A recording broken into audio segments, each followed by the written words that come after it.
তাহলে আজ আমরা সরলরেখা ক অর্থাৎ স্থানাঙ্ক জ্যামিতির প্রথম অধ্যায়টাই বোঝাবো। ঠিক আছে, তা সেখানে সরলরেখা বোঝানোর আগে আমরা একটা বিষয় জেনে নেব, সেটা হচ্ছে সঞ্চার পথ। কারণ সঞ্চার পথ না জানলে আমরা কোনো বক্রের ইকুয়েশন সম্পর্কে ধারণাই পাবো না। তা সঞ্চার পথ কাকে বলে? কোনো সমতলের উপর একটা গতিশীল বিন্দু মুভ করে যে পথটা উৎপন্ন করবে সেটা হচ্ছে সঞ্চার পথ। আর মুভ করার ফলে ও নির্দিষ্ট নিয়ম মেনে চলার জন্য ও একটা সমীকরণ গঠন করে। তার যে সমীকরণটা যে গঠন করে সেই সমীকরণটা হচ্ছে সঞ্চার পথের সমীকরণ। তা আমরা এই সঞ্চার পথের সমীকরণ গঠন করার জন্য আমরা কয়েকটি বিষয়, বিশেষ করে তিনটে বিষয় আমরা মাথায় রাখবো। তা সঞ্চার পথের সমীকরণ গঠন করার জন্য আমরা প্রথম ধাপে মাথায় রাখবো যে গতিশীল বিন্দুর স্থানাঙ্ক আমাদের দেওয়া থাকবে বা গতিশীল বিন্দুর সঞ্চার পথ বের করতে হবে। সেই গতিশীল বিন্দুর স্থানাঙ্ক আমরা প্রথমে ধরে নেব কি এইচ কে। আমরা গতিশীল বিন্দুর স্থানাঙ্ক ধরে নেব এইচ কে, প্রথম স্টেপ। দ্বিতীয় স্টেপে এসে আমরা কি করব, যে নিয়ম বলা থাকবে বা যে শর্ত বলা থাকবে সেই শর্ত কাজে লাগিয়ে আমরা এইচ এবং কে এর মধ্যে একটা সম্পর্ক গঠন করব। ঠিক আছে, একটা সম্পর্ক গঠন করব, এইচ কে এর মধ্যে একটা সম্পর্ক গঠন করব বা সহজ কথায় একটা সমীকরণ আমরা নির্ণয় করব। তারপর যে সমীকরণটা পেলাম সেই সমীকরণে এইচ এর স্থানে এক্স এবং কে এর স্থানে ওয়াই বসাবো।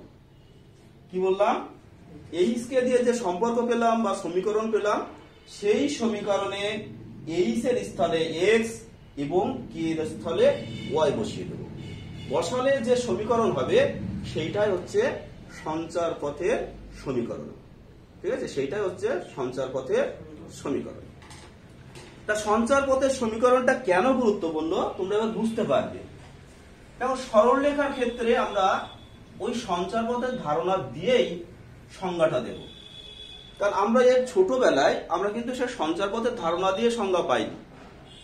ঠিক আছে, আমরা তখন কি বলেছি, ছোটবেলায় আমরা শিখেছি যখন অসংখ্য বিন্দু পাশাপাশি বসে, ঠিক আছে, যেটা জ্যামিতিক চিত্র হচ্ছে সেটা বলেছে রেখাংশ। আর রেখাংশকে যদি উভয় দিকে অসীম পর্যন্ত বিস্তৃত করতে পারি দিক পরিবর্তন না করে, তখন সে হয়ে যাচ্ছে সরলরেখা। এই ধরনের সংজ্ঞা কিন্তু আমরা ছোটবেলায় শিখেছি। কিন্তু আজকে আমরা শিখব সঞ্চার পথের ধারণায়। সঞ্চার পথের ধারণায় কি? দেখো, কোন সমতলের উপর একটা গতিশীল বিন্দু, সমতলের উপর একটা গতিশীল বিন্দু সে দিক পরিবর্তন না করে যদি ওই তলের উপরে গতিশীল হয়। কি বললাম? এই একটা গতিশীল বিন্দু সে দিক পরিবর্তন না করে যদি ওই তলের উপর গতিশীল হয়, তাহলে যে পথটা উৎপন্ন হবে সে উভয় দিকে বিস্তৃত হতে পারে, সে এদিকেও মুভ করতে পারে। ঠিক আছে, এদিকেও মুভ করতে পারে। তাহলে এই যে পথটা হচ্ছে, এই পথটাই হচ্ছে আমাদের কি সরলরেখা। তাহলে কি বললাম? আবারও বলছি, কোন সমতলের উপর অবস্থিত কোন একটা গতিশীল বিন্দু দিক পরিবর্তন না করে যদি সে গতিশীল হয়, তাহলে যে গতিপথ হবে সেই পথটাই হচ্ছে সরলরেখা। তাহলে কিন্তু এই সরলরেখা হতে গেলে তার নির্দিষ্ট নিয়ম ছাড়া কিন্তু ওই মানে গতিশীল হতে পারবে না। সেখানে নির্দিষ্ট নিয়ম কি বলেছি দেখো, যে দিক পরিবর্তন না করে গতিশীল হবে, এই কথাটা বলেছে। তাহলে দিক পরিবর্তন না করে এইটাই কিন্তু নিয়ম, আর সেই নিয়ম মেনেই কিন্তু আমাদের গতিপথটা আসবে। ঠিক আছে, এরপর আমরা সরলরেখার বিভিন্ন আকারের সমীকরণ নির্ণয় করার আগে আনতি এবং নতি সম্পর্কে ধারণা নেব। কি বললাম? আনতি ও নতি। সরলরেখার আনতি।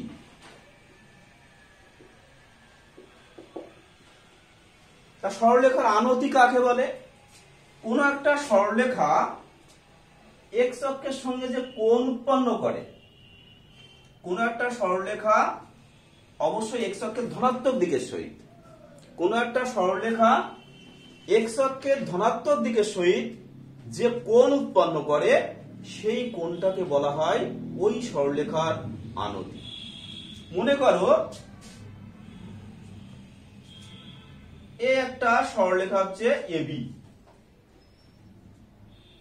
একটা সরলরেখা হচ্ছে এবি, আর এক্স অক্ষের ধনাত্মক দিকের সহিত এই এই থিটা কোণ উৎপন্ন করেছে দেখো এটা। তাহলে এবি সরলরেখার আনতি হচ্ছে থিটা, এবি সরলরেখার আনতি হচ্ছে থিটা। তারপর এই ধরনেরও হতে পারে, দেখো এটা হচ্ছে এক্স অক্ষ, দেখা গেল লাইনটা এইভাবে আছে, এইটা মনে করো এবি, তাহলে এক্স অক্ষ ধনাত্মক দিকে এটা, কারণ এক্স অক্ষ মুখ করে তো এই কোণটা উৎপন্ন করবে। তাহলে এইটা যদি আলফা হয় তাহলে এবি সরলরেখার আনতি হচ্ছে আলফা, এবি সরলরেখার আনতি হচ্ছে আলফা। অর্থাৎ এখান থেকে বুঝতে পারলাম কি, আনতি কিন্তু সূক্ষ্মকোণ হতে পারে, আবার স্থূলকোণও কিন্তু হতে পারে, সূক্ষ্মকোণ হতে পারে আবার স্থূলকোণও হতে পারে। এইটা হচ্ছে আমাদের আনতি। এরপর হচ্ছে আমাদের নতি কি, কোন সরলরেখার নতি কি। নতি হচ্ছে কোন সরলরেখা এক্স অক্ষের ধনাত্মক দিকের সহিত যে কোণ উৎপন্ন করে, কি বললাম, কোন সরলরেখা এক্স অক্ষের ধনাত্মক দিকের সহিত যে কোণ উৎপন্ন করে তার ট্যানজেন্টের মান, তার ট্যানজেন্টের মানকে বলা হচ্ছে নতি বা প্রবণতা। এর নতি বা আরেকটা কি নাম, প্রবণতা। তাহলে সেই নতি বা প্রবণতাকে স্মল এম দ্বারা নোট করা হয়। তাহলে এবি সরলরেখার নতি বা প্রবণতা এম সমান হচ্ছে ট্যান থিটা, ঠিক আছে। এবি সরলরেখার নতি হচ্ছে ট্যান থিটা এই ফিগারটার জন্য। আবার এর জন্য কি হবে, এই সরলরেখার নতি বা প্রবণতা এম সমান, তাহলে এক্ষেত্রে কি হবে বলো, কি হবে, ট্যান আলফা, এটা হবে ট্যান আলফা, ঠিক আছে। তাহলে নতি বোঝা গেল, অসুবিধা নেই তো। তাহলে এবার দুটো বিন্দু দেওয়া থাকলে আমরা কিভাবে নতি নির্ণয় করব, কারণ দুটো বিন্দু দেওয়া থাকলে সেই দুটো বিন্দু যোগ করলে তো একটা রেখাংশ পাবো, বা তাকে বর্ধিত করে দিলে সেটা কি সরলরেখা হয়ে যাবে। তাহলে দুটো বিন্দুর সংযোজক সরলরেখার নতি বা প্রবণতা কি হবে সেটা আমরা নির্ণয় করব, নতি বা প্রবণতা কি হবে সেটা আমরা নির্ণয় করব।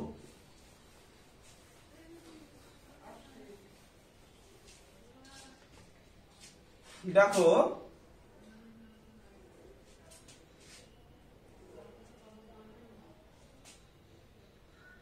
এইটা মনে করো এ বিন্দু, এর স্থানাঙ্ক হচ্ছে x1 y1, লিখলাম এটা তো এইখানে থাক। এইটা হচ্ছে মনে করো বি বিন্দু, স্থানাঙ্ক হচ্ছে x2 y2। তাহলে এই দুটো বিন্দুর সংযোজক যে রেখাংশ বা সরলরেখা তার নতি কি হবে।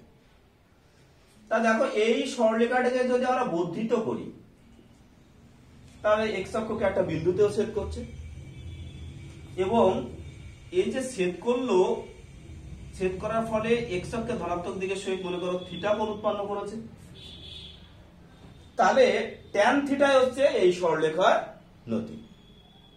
এবার আমরা কি করছি, এ বিন্দু থেকে এক্স অক্ষের উপরে মনে করো এ এম, বি বিন্দু থেকে মনে করো এক্স অক্ষের উপরে বি এন, আবার এ বিন্দু থেকে বিএন এর উপরে মনে করো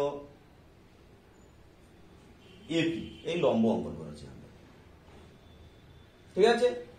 তাহলে এখান থেকে দেখো এই যে স্থানাঙ্ক লিখেছি, স্থানাঙ্ক অনুযায়ী দেখো এ ওএম, ওএম সমান কি, দেখো এখান থেকে এই পর্যন্ত যাচ্ছে x1 আর এইটুকু উঠছে আমরা y1, তাহলে ওএম সমান হচ্ছে x1। আর এখান থেকে এই পর্যন্ত ওএন, তাহলে ওএন সমান কি হবে x2। আর এএম, এএম সমান হবে y1। আর বিএম, বিএন এম না বিএন বিএন সমান হবে আমাদের y2 বিএন সমান হচ্ছে y2। তাহলে দেখো আমরা যদি এইটুকু নির্ণয় করতে চাই তাহলে এখান থেকে এই পর্যন্ত তার থেকে এইটুকু বিয়োগ করতে হবে। তাহলে টোটাল এইটুকু হচ্ছে কি x2 আর এইটুকু হচ্ছে x1, তাহলে এইটুকু হবে আমাদের x2 মাইনাস x1। আবার এই টোটাল এইটুকু হচ্ছে y2 আর এখান থেকে এইটুকু হচ্ছে আমাদের y1, তাহলে এইটুকু হবে আমাদের y2 মাইনাস y1। আর এইটা যেহেতু থিটা তাহলে এই কোণটাও হবে থিটা, কারণ অনুরূপ কোণ, কারণ এইটা সমান্তরাল এইটা আর এইটা হচ্ছে আমাদের ভেদক, তাই সেই জন্য এটা থিটা হলে এটা অবশ্যই থিটা হবে। তাহলে ট্যান থিটা সমান লম্ব বাই ভূমি, লম্বটা কি এইটা, তার মানে y2 মাইনাস হচ্ছে y1 আর ভূমি হচ্ছে x2 মাইনাস x1। আর আমরা কি বলেছি, প্রবণতাকে m দ্বারা চিহ্নিত করা হয়, তাহলে m সমান হচ্ছে y2 মাইনাস y1 বাই হচ্ছে x2 মাইনাস x1। ঠিক আছে, তাহলে এই হচ্ছে আমাদের দুটো বিন্দু দেওয়া থাকলে প্রবণতা নির্ণয় করার সূত্র। অর্থাৎ সূত্রটা কি দাঁড়ালো, সহজ কথায় মাথায় রাখবো, সে তুমি যদি মনে করো y1 মাইনাস y2 করবে তার নিচে করতে হবে x1 মাইনাস x2, কারণ একটা মাইনাস কমন নিলে লবণ হাতে কেটে যাচ্ছে তো। কিন্তু খেয়াল রাখতে হবে কি, কোটি যদি এই বিন্দুর হয় তার নিচে এটাও আমাদের ভুজটা এই বিন্দু থেকে নিতে হবে। অর্থাৎ উপরে কোটির পার্থক্য, কোটির প্রথম যেটা আছে সেটা যদি বি বিন্দুর হয়, ভুজটা নিচের ক্ষেত্রেও আমরা বি বিন্দু নেব। এবার যদি তুমি এ বিন্দুর ক্ষেত্রে উপরে কোটি প্রথমে কোটিটা এ বিন্দুর ক্ষেত্রে নাও অর্থাৎ y1 নাও, তাহলে এখানে হয়ে যাবে আমাদের তখন x1। এইটুকু খেয়াল রাখলে যথেষ্ট। তাহলে এখানে অন্যভাবেও আমরা মনে রাখতে পারি, তাহলে প্রবণতা সমান হচ্ছে কোটিদ্বয়ের পার্থক্য বাই হচ্ছে ভুজদ্বয়ের পার্থক্য, কোটিদ্বয়ের পার্থক্য বাই হচ্ছে ভুজদ্বয়ের পার্থক্য, এভাবেও থাকতে পারে।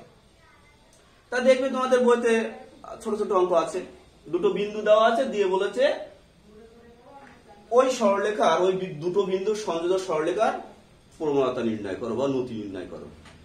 তাহলে আমরা যে দুটো বিন্দু দেওয়া থাকবে, একটাকে x1 y1 ধরে নেব আর একটা x2 y2 ধরে নেব, ধরে নিয়ে লিখবো যে আমরা জানি প্রবণতা সমান y2 minus y1 divide by x2 minus x1।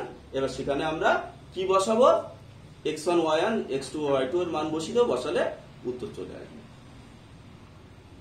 এখান থেকে আরো কি প্রশ্ন হতে পারে, দেখো দুটো বিন্দু দেওয়া আছে, দুটি বিন্দু দিয়ে বললো যে এই যে দুটো বিন্দুর সংযোজক রেখাংশ, এই রেখাংশ x অক্ষের ধনাত্মক দিকের সহিত যে কোণ উৎপন্ন করে সেই কোণের মান নির্ণয় করো, সেই কোণের মান নির্ণয় করো। বা সহজ কথা, ওই সংযোজক সরলরেখার আনতি নির্ণয় করো। তা আমরা তো দুটো বিন্দু দিয়ে কি আনতি পাচ্ছি না, আমরা নতি পাচ্ছি, কিন্তু সে নতির মধ্যেই যে অ্যাঙ্গেলটা থাকছে থিটাই তো আমাদের আনতি। সেই জন্য আমরা ট্যান থিটা সমান আমরা নির্ণয় করব। এবার ট্যান থিটা সমান আমরা সূত্র করব y2 minus y1 divide by x2 minus x1। এই সূত্র করে তাহলে সাপোজ আমরা ক্যালকুলেশন করে পেয়েছি হয়তো 1, ট্যান থিটা সমান পেয়েছি, মনে করো ক্যালকুলেশন করে আমরা 1 পেয়েছি, তাহলে 1 এর স্থানে আমরা কি লিখব, ট্যান 45 ডিগ্রি। তাহলে y পক্ষে তুলনা করলে কি পাবো, থিটা সমান 45 ডিগ্রি। তাহলে দুটো বিন্দু দেওয়া থাকলে আমরা সেই দুটো বিন্দুর সংযোজক সরলরেখার আনতিও, মানে সংযোজক সরলরেখা যেটা হবে তার আনতিও আমরা নির্ণয় করতে পারব। তাহলে নতিও নির্ণয় করতে পারছি, আনতিও আমরা নির্ণয় করতে পারব। তারপরে একটা বিষয় তোমরা খেয়াল করবে, দেখবে y অক্ষের উপরে যদি কোনো বিন্দু হয়,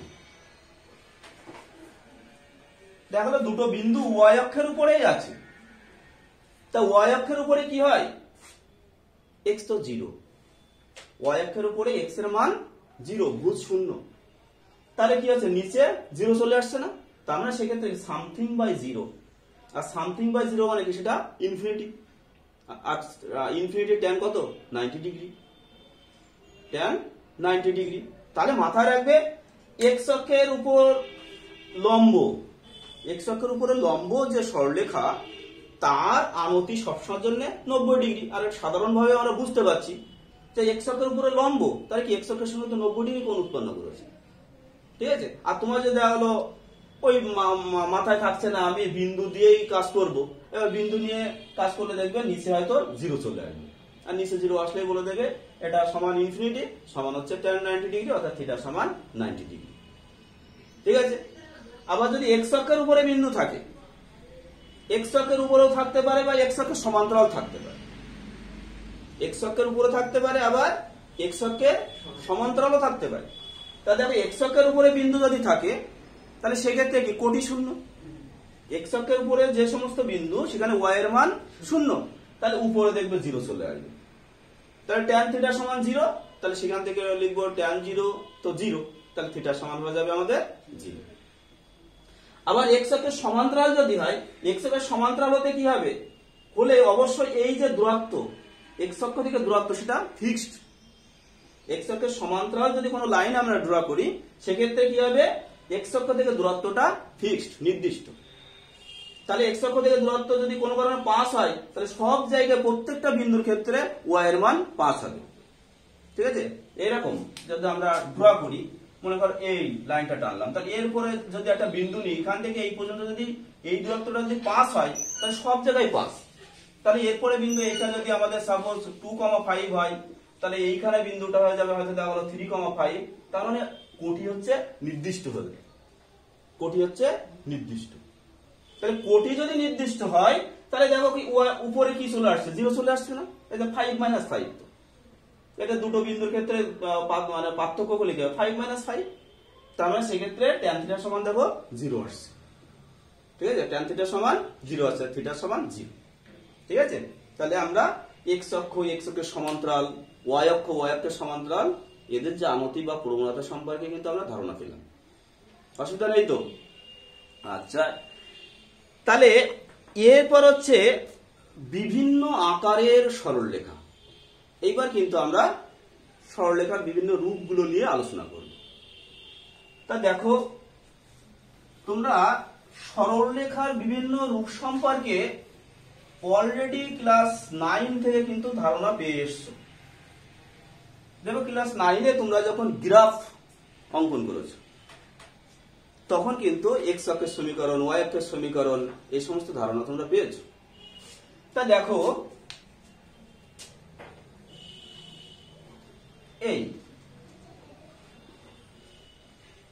এইটা হচ্ছে এক্স অক্ষ।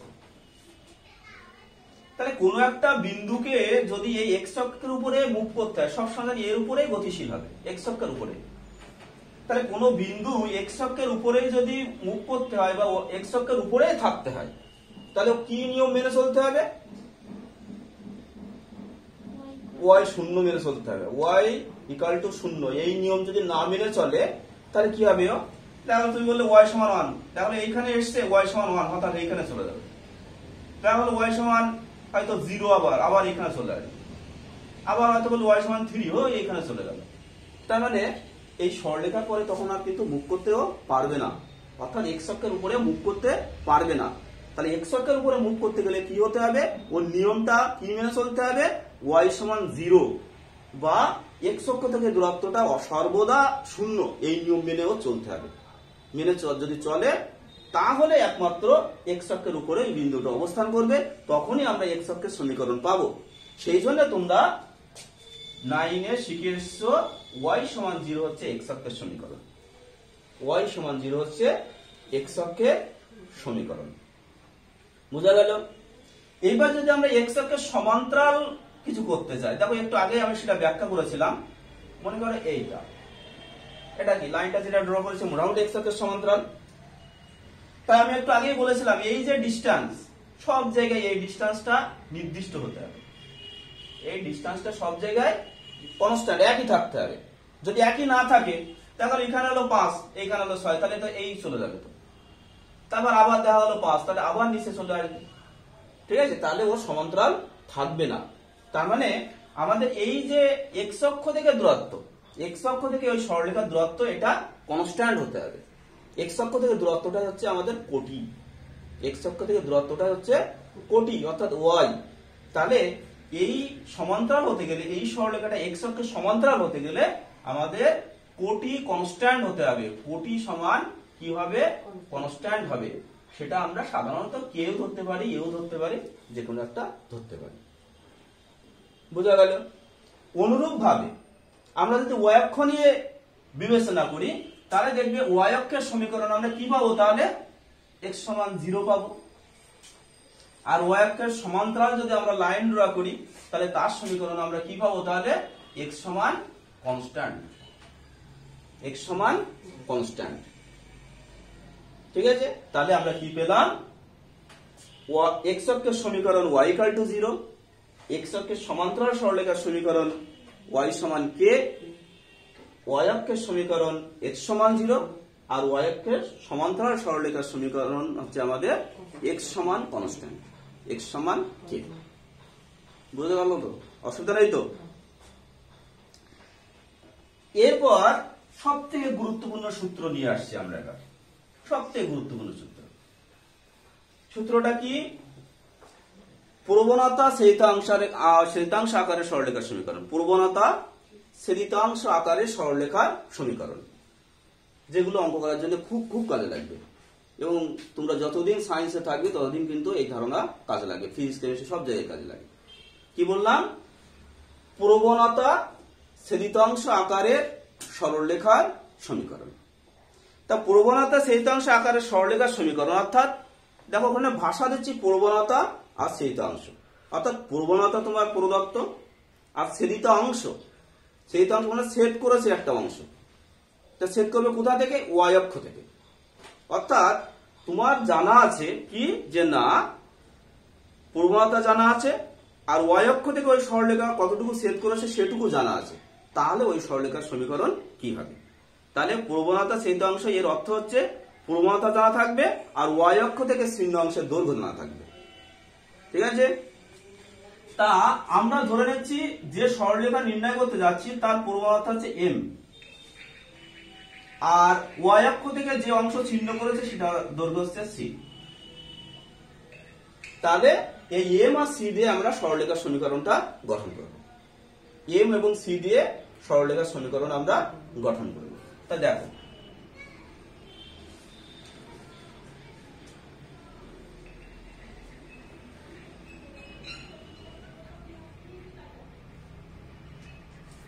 দেখো এই এবি একটা সরলরেখা,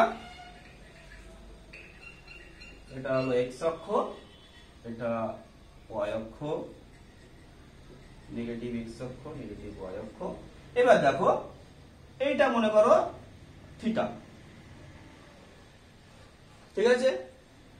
আর এর উপরে আমরা গতিশীল একটা বিন্দু পি নিচ্ছি, কারণ গতিশীল বিন্দু না হলে তো আমরা সরলরেখা পাবো না। তো কারণ আমার এই যে ডিস্টেন্স, এই ডিস্টেন্সটা আমরা সি ধরে নিচ্ছি, তাহলে এই ডিস্টেন্সটা সি ফিক্সড রেখে আর এই অ্যাঙ্গেলটা থিটা ফিক্সড রেখে ও সবসময় গতিশীল হবে। ও যতই আমরা বর্ধিত করি না কেন সর্বদা এই অ্যাঙ্গেলটা থিটা থাকতে হবে আর এই ডিস্টেন্সটা সর্বদা সি থাকতে হবে। ঠিক আছে? তাহলে এবার আমরা গতিশীল বিন্দুটা মনে করছি এক্স কমা ওয়াই। আমরা সঞ্চারপথের ক্ষেত্রে বলেছিলাম এইচ কে ধরার কথা, কিন্তু যেহেতু আমরা সঞ্চারপথ নির্ণয় করতে যাচ্ছি না, আমরা সরাসরি সরলরেখার সমীকরণে যাব, সেই জন্য আমরা এইচ কে না ধরে সরাসরি এক্স ওয়াই ধরে নিচ্ছি। এইচ কেও লিখতে পারো, এইচ কে লিখে আমরা এইচ এর মধ্যে একটা সম্পর্ক নিয়ে আসবো, যে সম্পর্ক এনে তারপরে এইচ এর জায়গায় এক্স আর কে এর জায়গায় ওয়াই লিখবো। সেটা না করে একবারে সরাসরি এই এক্স ওয়াই লিখছি, তাহলে আমাদের ওই লাস্ট ওই লাইনটা লেখা লাগবে না। ঠিক আছে? এক্স ওয়াই এর মধ্যে সম্পর্কটাই হবে আমাদের নির্ণীয় সম্পর্ক। তাহলে এবার দেখো আমরা কি করছি, মনে করো এখান থেকে এরপর একটা লম্ব ড্রপ করে দিলাম আর এখান থেকে একটা লম্ব ড্রপ করলাম। ঠিক আছে? তাহলে এইটা 90 ডিগ্রি, এটা হচ্ছে 90 ডিগ্রি, আর এটা থিটা, তার মানে এটাও হবে থিটা। আর এই বিন্দুর জন্য এখান থেকে এই পর্যন্ত হচ্ছে এক্স, তাহলে এখান থেকে এইটুকু হবে এক্স। আর এই বিন্দুর জন্য এখান থেকে এই পর্যন্ত হচ্ছে y, আর এখান থেকে এই পর্যন্ত হচ্ছে c, কারণ এখান থেকে এইটুকু c, তাহলে এখান থেকে এইটুকু হবে c, তাহলে এখান থেকে এইটুকু হবে এই যে ডিসটেন্সটা, এটা মনে করো m, তাহলে pm হবে y মাইনাস c। ঠিক আছে, y মাইনাস c। তাহলে এবার দেখো এই অ্যাঙ্গেলটা আমরা থিটা নিয়েছি, আর প্রবণতা তাহলে কি ট্যান থিটা, আর ট্যান থিটা সমান আমার কি দেওয়া আছে, m দেওয়া আছে, ট্যান থিটা সমান আমার তো m বলা আছে, সমান তাহলে ট্যান থিটা সমান আবার কি y মাইনাস c বাই হচ্ছে x, y minus c by হচ্ছে x। তাহলে এখান থেকে কি পাবো, y মাইনাস c সমান mx, তাহলে y সমান হচ্ছে mx প্লাস c। এই হচ্ছে আমাদের প্রবণতা ছেদাংশ আকারে সরলরেখার সমীকরণ, খুবই গুরুত্বপূর্ণ একটা কিন্তু সমীকরণ। এইটা হচ্ছে y equal to mx plus c, y equal to mx plus c, এইটাই হচ্ছে প্রবণতা ছেদাংশ আকারের সরলরেখার সমীকরণ। ঠিক আছে, তাহলে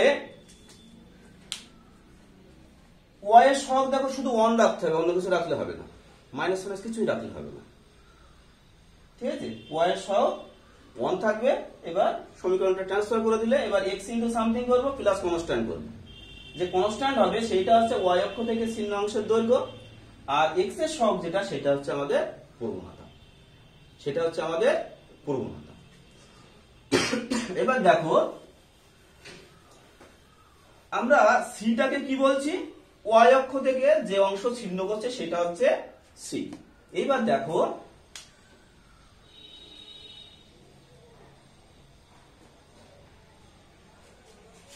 সরলরেখাটা যদি এইভাবে বেরিয়ে চলে যায়, তাহলে দেখো y অক্ষ থেকে কোনো অংশ ছিন্ন করছে না, y অক্ষ থেকে কোনো অংশ ছিন্ন করছে না, অর্থাৎ অবশ্যই c সমান তাহলে 0। তাহলে সেক্ষেত্রে সরলরেখার সমীকরণ কি হবে, y সমান mx, y সমান mx। আবার দেখা যাচ্ছে c সমান 0 আবার m সমান 1, c সমান 0 আবার m সমান হচ্ছে 1, তাহলে সরলরেখাটা কি হবে, y সমান x, 1 ইনটু x।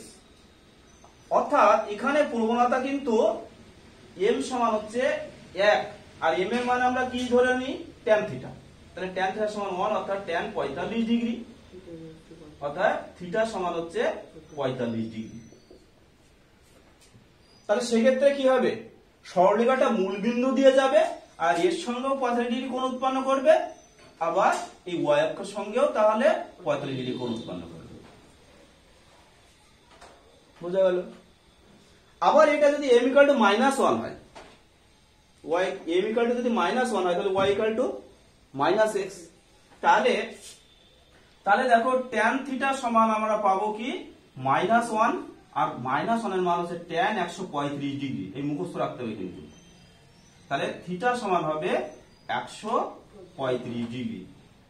তাহলে তখন ফিগারটা কিন্তু এই সরলরেখা, কারণ এই অ্যাঙ্গেল, এই যে অ্যাঙ্গেলটা তখন হয়ে যাবে 135 ডিগ্রি, এই অ্যাঙ্গেলটা হয়ে যাবে তখন 135 ডিগ্রি।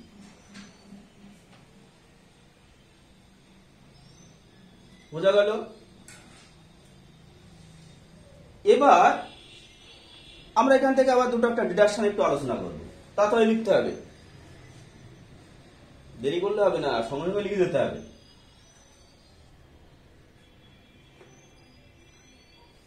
কোনটা মুছবো আর কোনটা রাখবো আমি। এইবার দেখো কতগুলো বিষয়, দেখো এখান থেকে ডিডাকশন আমরা একটু আলোচনা করে দিই, ছোট ছোট অঙ্ক করার জন্য কাজে লাগবে। দেখো আমরা যে সূত্র আলোচনা করলাম সেখানে আমরা কি বলেছি, y অক্ষ থেকে একটা অংশ ছিন্ন করতে হবে, y অক্ষ থেকে একটা অংশ ছিন্ন হবে। তা দেখো যদি এইরকম যদি হয়, y অক্ষের সমান্তরাল একটা লাইন, তাহলে এটাকে প্রবণতা ছেদাংশ আকারে প্রকাশ করা যাবে কি? এই তো y অক্ষ থেকে কোনো অংশ ছিন্ন করছে না, তাতে প্রকাশ করার কোনো জায়গাই নেই। তা এমনিতেই দেখো ওয়াই অক্ষের সমান্তরাল এটা সরলরেখা, তাহলে ওয়াই সমান কি কে, ওয়াই সমান হচ্ছে কে। তা আমার তো লাগে কি ওয়াই সমান এম এক্স প্লাস সি এই আকারে লাগে, ওয়াই সমান এম এক্স প্লাস সি এই আকারে আমাদের প্রকাশ করতে হয়। তাই এখানে তো পেয়েছি কি আমি ওয়াই এর কোনো রিলেশনই পাচ্ছি না, আমি ওয়াই এর সমান আমরা যে প্রকাশ করব x ইকুয়াল টু কি, তাই এর ওয়াই এর সমান তো লাগবে এম এক্স প্লাস সি সেইতাংশ আকারে প্রকাশ করতে গেলে, প্রবণতা সেইতাংশ আকারে প্রকাশটাই Y equal to M X plus C. তাই এখানে তো আছে x সমান কে, x সমান কে, তার মানে আমি দেখো x সমান x মাইনাস কে সমান হচ্ছে 0,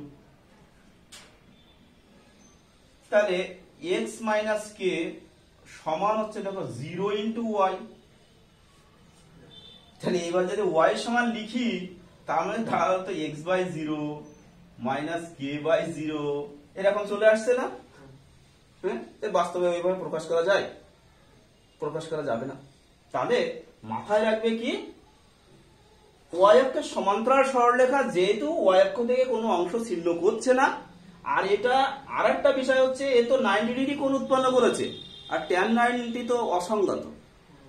সেই জন্য আমরা কি যে ওয়াই অক্ষের সমান্তরাল সরলরেখাকে বা ওয়াই অক্ষের সমীকরণকে আমরা সেইতাংশ আকারে প্রকাশ করতে পারবো না, প্রবণতা সেইতাংশ আকারে, প্রবণতা সেইতাংশ আকারে প্রকাশ করতে পারবো না। আবার যদি এক্স অক্ষের সমান্তরাল হয় তাহলে দেখো হয়ে যাবে, তাহলে ওয়াই সমান কে, তাহলে ওয়াই সমান কে কে আমরা কি লিখতে পারি দেখো 0 ইন্টু এক্স প্লাস কে, দেখো কত সুন্দরভাবে প্রকাশ হয়ে যাচ্ছে। 0 tan থিটা সমান 0 অর্থাৎ tan 0 অর্থাৎ থিটা সমান 0, ঠিকই আছে, কোনো অসুবিধা নেই। তাহলে আমরা এক্স অক্ষের সমান্তরাল বা এক্স অক্ষের সমীকরণকে আমরা প্রবণতা সেইতাংশ আকারে প্রকাশ করতে পারি, ঠিক আছে। তাহলে আমাদের মোটামুটি একটা ধারণা আসলো। এইবার হচ্ছে দুই বিন্দুগামী সরলরেখার সমীকরণ, দুটো বিন্দু দেওয়া থাকবে তাহলে তার সমীকরণ কি হবে, এটা কিন্তু খুবই গুরুত্বপূর্ণ। দুটো বিন্দুগামী সরলরেখার সমীকরণ, মনে করো এ একটা বিন্দু যার স্থানাঙ্ক হচ্ছে x1 y1, আর বি একটা বিন্দু যার স্থানাঙ্ক হচ্ছে x2 y2। তাহলে এই দুটো বিন্দুর সংযোজক যে রেখাংশ বা সরলরেখা হবে তার সমীকরণ কি হবে, তা আমরা ধরে নিচ্ছি এই দুটো বিন্দুর সংযোজক সরলরেখার সমীকরণ হচ্ছে y equal to mx plus c। আমরা কি ধরে নিলাম যে a এবং b এই দুই বিন্দুগামী সরলরেখার সমীকরণ y equal to mx plus c। তাহলে এটা এক নম্বর। এবার আমরা a বিন্দু দিয়ে সিদ্ধ করলাম, তাহলে y1 সমান mx1 প্লাস c, এটা হচ্ছে 2 নম্বর। তারপর y2 সমান mx2 প্লাস c, এটা হচ্ছে 3 নম্বর, ঠিক আছে। এবার আমরা 1 বিয়োগ 2 করে দিচ্ছি, 1 বিয়োগ 2 করে দিলাম, 1 বিয়োগ 3ও করতে পারো তোমাদের ইচ্ছা। মনে করো 1 বিয়োগ 2 করলাম, তাহলে 1 বিয়োগ 2 করলে কি হবে y মাইনাস y1 সমান, এখানে দেখো c কাটবে, হবে কি m into x minus x1, ঠিক আছে। আবার আমরা 3 বিয়োগ 2 করছি, তাহলে 3 বিয়োগ 2 করলে কি হবে y2 মাইনাস y1 সমান m into x2 minus x1। এই দুটো আবার নাম্বার, এটা 4 নম্বর আর এটা হচ্ছে 5 নম্বর, এই দুটো হচ্ছে 4 আর 5। এবার এই দুটো আবার ভাগ করব, কেন এটা করছি দেখো mx প্লাস c ধরেছি আমরা, y equal to mx plus c, m ও আননোন c তো আননোন, ওই দুটো তো অপনয়ন করতে হবে, তো সেই জন্য এবার দেখো 4 ভাগ 2 করে দিচ্ছি, তাহলে 5 করছি। তাহলে 4 ভাগ 5 করলে দেখো হবে y minus y1 by y2 minus y1 সমান x minus x1 by x2 minus x1। ঠিক আছে, এই আকারেও মুখস্থ রাখতে পারো অথবা এইভাবেও মাথায় রাখতে পারো y minus y1 by x minus x1 সমান y2 minus y1 by x2 minus x1।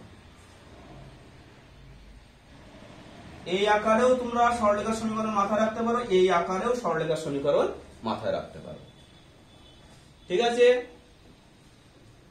বুঝতে অসুবিধা হচ্ছে না তো? কোনো বুঝতে যদি অসুবিধা হয় তোমরা সঙ্গে সঙ্গে বলবে, কারণ আমরা এখন প্রথম থেকে শুরু করেছি, কোনো সমস্যা নেই, একেবারে পুরো ধাপে ধাপে চলে যাব এবং আমি সঙ্গে সঙ্গে অঙ্ক আলোচনা করে দিচ্ছি। এবার দেখো এই যে অঙ্ক আছে, মানে এই যে সূত্রটা আমরা পেলাম, তাহলে এখানে কোন ধরনের অঙ্ক থাকে দেখবে, প্লেন দুটো বিন্দু দেওয়া থাকবে, দিয়ে বলবে এই দুটো বিন্দুগামী সরলরেখার সমীকরণ নির্ণয় করো। তা তোমাদের যে দুটো বিন্দু থাকবে প্রথম দিকে, বিশেষ করে প্রথম তোমরা একটা x1 y1 আর একটা বিন্দুর জন্য x2 y2 ধরে নেবে, নিয়ে তোমরা প্লেন এই সূত্রটা দিকে মান বসাবে, মান বসিয়ে কোনাকুনি গুণটুন করে তোমরা সমীকরণটা এই আকারে লিখবে সবসময়ের জন্য, something into x plus something into y plus something সমান 0, এই আকারে প্রকাশ করবে। ঠিক আছে, মানটান বসিয়ে গুণটুন করে সব এক পাশে নিয়ে something into x plus something into y plus something সমান 0, এই আকারে প্রকাশ করবে। ঠিক আছে, আচ্ছা এরপর হচ্ছে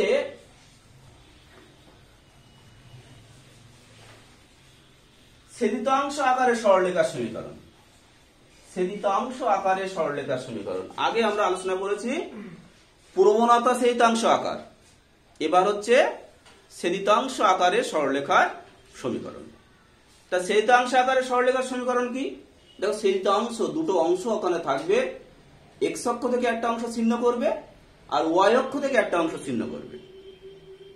তাহলে ওই ছিন্ন যে দৈর্ঘ্য, এক্স অক্ষ থেকে যে অংশ ছিন্ন করছে এবং ওয়াই অক্ষ থেকে যে অংশ ছিন্ন করছে, এই দুটো জানা, এক্স অক্ষ থেকে ছিন্ন অংশ আর ওয়াই অক্ষ থেকে ছিন্ন অংশ তোমাদের জানা, সেইটাকে নোম ধরে তুমি সমীকরণে বের করো, তুমি সরলরেখার সমীকরণ বের করো।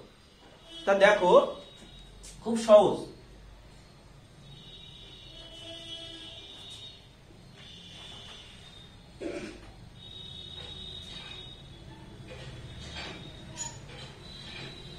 মনে করো এই এ আর বি একটা সরলরেখা, এই সরলরেখা এক্স অক্ষ থেকে এ অংশ আর ওয়াই অক্ষ থেকে বি অংশ ছিন্ন করেছে, এক্স অক্ষ থেকে এ অংশ আর ওয়াই অক্ষ থেকে বি অংশ ছিন্ন করেছে। তাহলে এ বি সরলরেখার সমীকরণ কি হবে?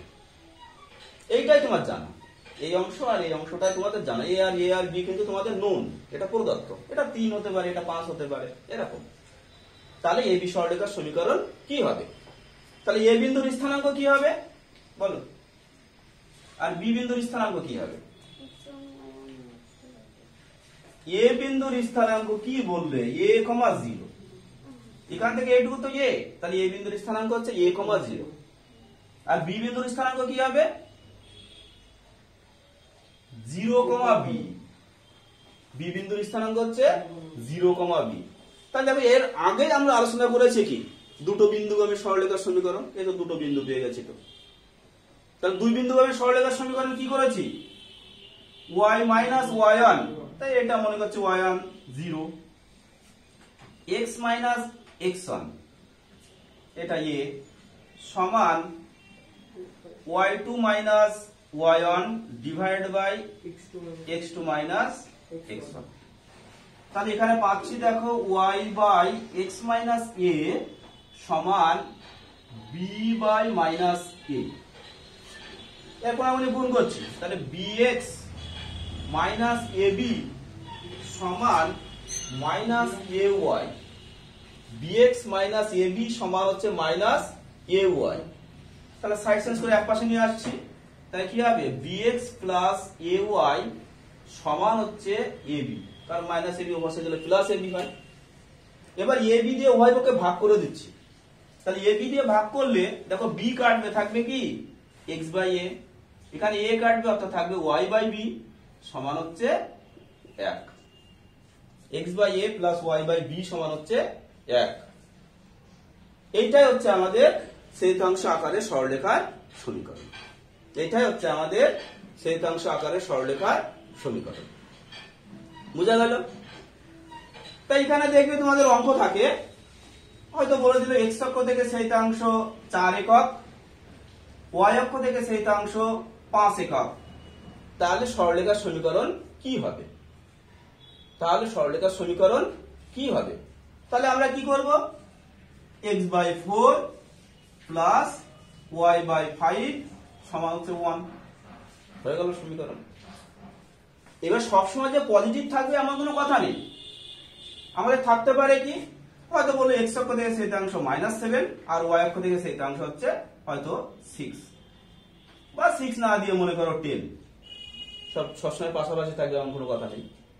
তাহলে সমীকরণটা কি হবে, x by -7 plus y by 10 সমান হচ্ছে 1, জটিল কিছুই নেই। এখান থেকে একটা প্রশ্ন আসে, দেখবে অনেক ইয়ারে আছে, ছোট প্রশ্ন থাকে, অনেক ইয়ারে এসছে।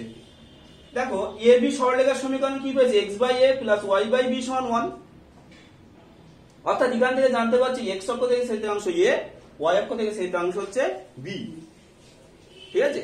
তাহলে এর সঙ্গে একটা ত্রিভুজ উৎপন্ন হয়েছে, দেখো x অক্ষটা একটা ত্রিভুজ, সরি সরলরেখাটা অক্ষদ্বয়ের সঙ্গে দেখো একটা ত্রিভুজ উৎপন্ন করেছে, দেখো ও এ বি একটা ত্রিভুজ উৎপন্ন করেছে, তাহলে তার ক্ষেত্রফল কি হবে, হাফ ইন্টু ভূমি ইন্টু উচ্চতা, half A B, half A B, ঠিক আছে?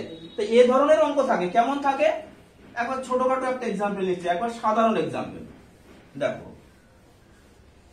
হয়তো দেওয়া আছে 3x প্লাস 4y সমান 12, বললো এই সরলরেখা অক্ষদ্বয়ের সঙ্গে যে ত্রিভুজ উৎপন্ন করে তার ক্ষেত্রফল নির্ণয় করো।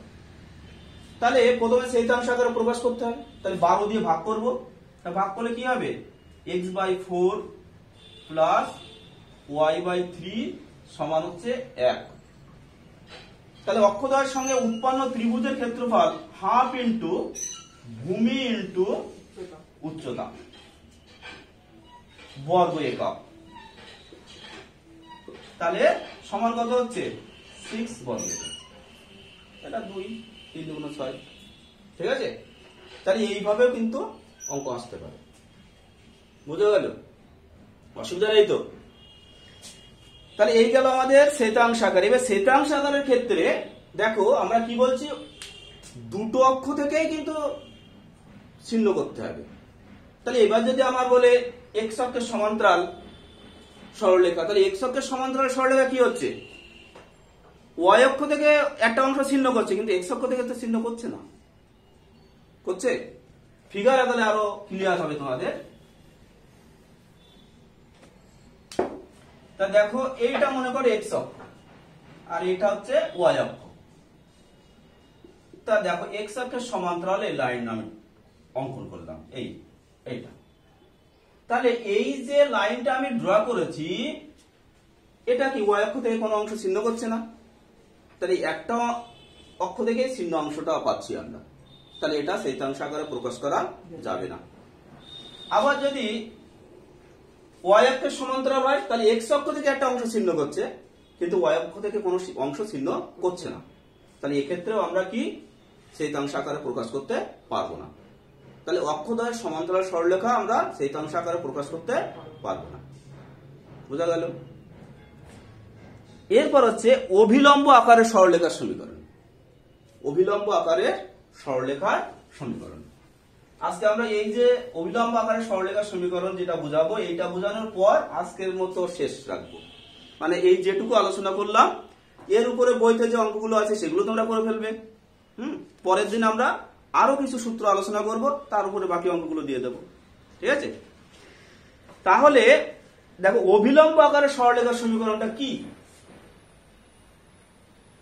এটা কিন্তু ভালো করে একটু বুঝতে হবে, ভালোভাবে না বুঝলে কিন্তু সমস্যা হয়ে যাবে। তাহলে কি দেখো, এই এবি একটা মনে করো সরলরেখা, এই এবি একটা সরলরেখা। এই মূল বিন্দু থেকে এই সরলরেখার উপরে একটা লম্ব অঙ্কন করা হয়েছে ওপি, আর এর যার দৈর্ঘ্য হচ্ছে স্মল পি। আর এই লম্ব এক্স অক্ষকে ধনাত্মক দিকের সহিত যে কোণ উৎপন্ন করেছে সেটা হচ্ছে আলফা। তাহলে পি এবং আলফার মাধ্যমে এবি কে প্রকাশ করতে হবে। প্রকাশ করলে যে সমীকরণ হবে সেইটা হচ্ছে অভিলম্ব আকারের সরলরেখার সমীকরণ। কারণ এখানে একটা লম্বর মধ্যে থাকবে, লম্বের দৈর্ঘ্য, পি তো একটা লম্বের দৈর্ঘ্য, সে লম্বের দৈর্ঘ্যের মধ্যে থাকছে, ঠিক আছে, যার জন্য ওই সমীকরণের আকারটাকে বলা হচ্ছে অভিলম্ব আকারের সরলরেখার সমীকরণ। তা দেখো, এটা তো 90 ডিগ্রি, এটা হচ্ছে 90 ডিগ্রি, আর এটা হচ্ছে আলফা। তাহলে আমরা এই নিচের এই ত্রিভুজটা যদি আমরা নিই, তাহলে এই সূক্ষ্মকোণ আর সূক্ষ্মকোণের বিপরীত বাহু, সূক্ষ্মকোণের বিপরীত বাহু সেটা কি? অতিভুজ। আর সমকোণের যে বিপরীত বাহু সেটা কি? না, ভুল বললাম, সমকোণের বিপরীত বাহু এটা হচ্ছে অতিভুজ, সমকোণের বিপরীত বাহু এটা হচ্ছে অতিভুজ, আর সূক্ষ্মকোণের বিপরীত বাহু সেটা হচ্ছে লম্ব। তাহলে এইটা হচ্ছে আমাদের ভূমি। তাহলে এই ভূমি আমরা জানি, দেখো ভূমির মান আমাদের পি জানা আছে। তাহলে এখান থেকে আমরা cos আলফা সমান সূত্র করব। তাহলে cos আলফা সমান কি হবে? ভূমি বাই অতিভুজ হচ্ছে ওএ। তাহলে ওএ সমান এখান থেকে আমরা কি পাবো? ওএ সমান আমরা পাবো পি বাই cos আলফা। ঠিক আছে, এবার আমরা এই অ্যাঙ্গেলটা নেব। তাহলে এই অ্যাঙ্গেলটা কি হবে? এটা আলফা, তাহলে এই অ্যাঙ্গেলটা হবে 90 ডিগ্রি মাইনাস আলফা। এটা হবে 90 ডিগ্রি মাইনাস আলফা। তা এর পাশে ওই একই মানে এই পাশের এই ত্রিভুজটা নিয়ে আমরা লিখছি। তাহলে cos of 90 degree minus alpha সমান, তাহলে কি হবে এখানে? P by OB, p by OB. তাহলে cos of 90 degree minus alpha সমান কি? Sine alpha. তাহলে সাইন আলফা সমান পি বাই ওবি। তাহলে এখান থেকে ওবি সমান আমরা কি পাচ্ছি? ওবি সমান পাচ্ছি আমরা, দেখো, পি বাই সাইন আলফা। তাহলে এই যে এবি, এবি সরলরেখার সমীকরণ কি হবে? X by O A plus হচ্ছে ওয়াই বাই ও বি সমান হচ্ছে 1। কারণ কি? এক্স অক্ষ থেকে ছেদিতাংশ ও এ, ওয়াই অক্ষ থেকে ছেদিতাংশ ও বি, সেই জন্য x by O A plus y by O B সমান হচ্ছে 1। এবার এখানে ও এ আর ও বির মান বসিয়ে দাও, এই ও এর মান এবং ও বির মান বসিয়ে দাও। ও এ এবং ও বির মান বসালে তোমাদের দেখো এইটা আসবে x cos alpha plus y sine alpha সমান আসবে p. X cos alpha plus y sine alpha সমান আসবে পি। ঠিক আছে, এইটাই হচ্ছে আমাদের অভিলম্ব আকারে সরলরেখার সমীকরণ। ঠিক আছে, তাহলে আমি কি বললাম? আমরা এই আজ যেটুকু আলোচনা করেছি এইটুকুর উপরে আমরা অধ্যায় থেকে অঙ্কগুলো করে ফেলবো। পরের দিন অর্থাৎ কি বারে পড়া? বৃহস্পতিবার। কটা? 5:30। তাহলে বৃহস্পতিবার 5:30টায় আমরা বাকিটুকু আলোচনা করব, আলোচনা করে বাকি কাজ দিয়ে দেবো। ঠিক আছে, তাহলে আজ এই পর্যন্ত।